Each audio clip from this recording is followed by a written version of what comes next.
Kasih karunia dan damai sejahtera dari Tuhan Allah Bapa kita, dari anaknya Tuhan Yesus Kristus menyertai kamu sampai selamanya. Amin. Selamat pagi saudaraku yang terkasih dalam Yesus. Selamat memuliakan Tuhan dengan semua aktivitas yang baik. Dipandu firman Tuhan dari 2 Samuel 7 ayat 21. Tapi saya akan bacakan ayat 20-23. Demikian firman Tuhan. Apakah yang dapat dikatakan Daud kepadamu lebih daripada itu? Bukankah engkau yang mengenal hamba-Mu ini ya Tuhan Allah? Oleh karena firman-Mu dan menurut hati-Mu, engkau telah melakukan segala perkara yang besar ini dengan memberitahukannya kepada hamba-Mu ini. Sebab itu engkau besar, ya Tuhan Allah, sebab tidak ada yang sama seperti engkau dan tidak ada Allah selain engkau menurut segala yang kami tangkap dengan telinga kami.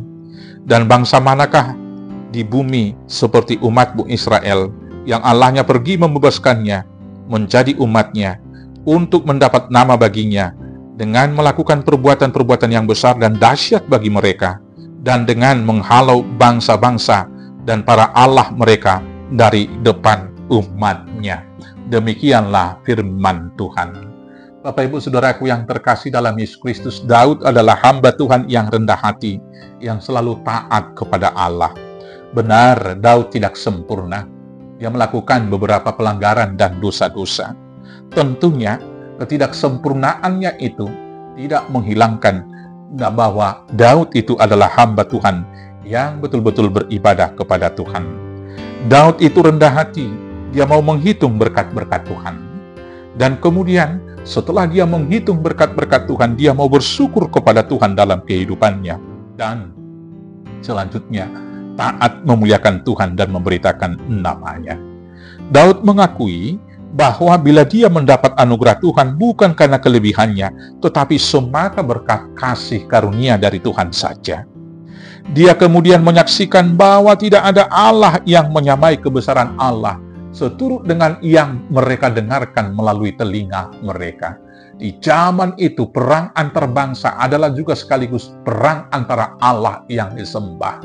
Maka di sana Allah menunjukkan perbuatan-perbuatan ajaib, menghalau bangsa-bangsa dan mengalahkan ilah-ilah bangsa-bangsa di sekitar Israel waktu itu.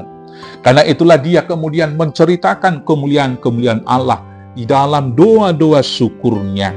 Dan dia bersyukur atas janji dari Tuhan kepada kaum keturunannya yang akan dijaga dan dimuliakan oleh Tuhan. Karena itu saudaraku yang terkasih, melalui teladan Daud, mari kita berdoa syukur senantiasa. Yang pertama, mari kita menghitung berkat Tuhan. Ada penggalan lagu Kidung Jemaat yang berkata, berkat Tuhan satu-satu hitunglah, kau niscaya kagum oleh kasih-Nya. Kalau kita hitung berkat Tuhan dalam kehidupan kita ini, tidak ada alasan bagi kita untuk tidak bersyukur kepada Tuhan.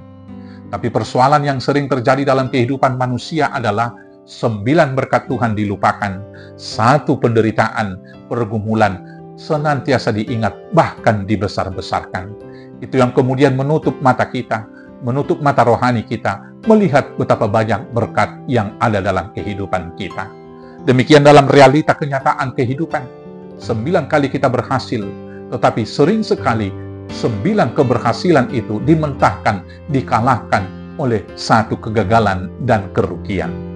Maka karena itu seolah-olah kita hidup senantiasa gara-gara nilai setitik rusak susu sebelanga, walau tidak relevan sebetulnya, tapi pada kenyataannya sering sekali demikian. Demikian juga dalam menjalin hubungan dengan sesama. 9 yang baik dibuat oleh saudara kita yang lain, sering sekali gampang kita lupakan. Tapi 1 hal yang mungkin tidak enak di hati atau menyakitkan hati kita ingat dan kita besar-besarkan, sehingga 9 perbuatan baiknya tidak berarti lagi apa-apa. Tetapi sekarang, mari hitung berkat Tuhan, hitung berkat Tuhan, kau niscaya kagum oleh kasih-Nya. Dengan menghitung berkat Tuhan, hidup sekarang ini adalah bersyukur atas berkat-berkat-Nya. Hidup bersyukur yang kita lakukan adalah melakukan dan menjalani kehidupan ini dengan memuliakan Tuhan di dalam seluruh kehidupan kita. Bersukacita karena Roh Kudus dalam segala situasi, karena kita tahu hidup kita ditanggung oleh Tuhan. Dan selanjutnya, hidup kita saat ini adalah hidup untuk bersaksi, menceritakan perbuatan-perbuatan besar yang dilakukan Tuhan dalam hidup pribadi kita dan hidup umat-Nya secara umum.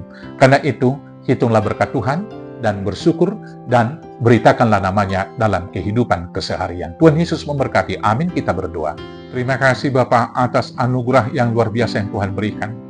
Tidak ada Allah yang seperti Engkau, yang turun menjadi manusia, berperang melawan segala dosa, dan kemudian bahkan mati dalam Yesus Kristus, tapi bangkit kembali dan menyediakan tempat bagi kami.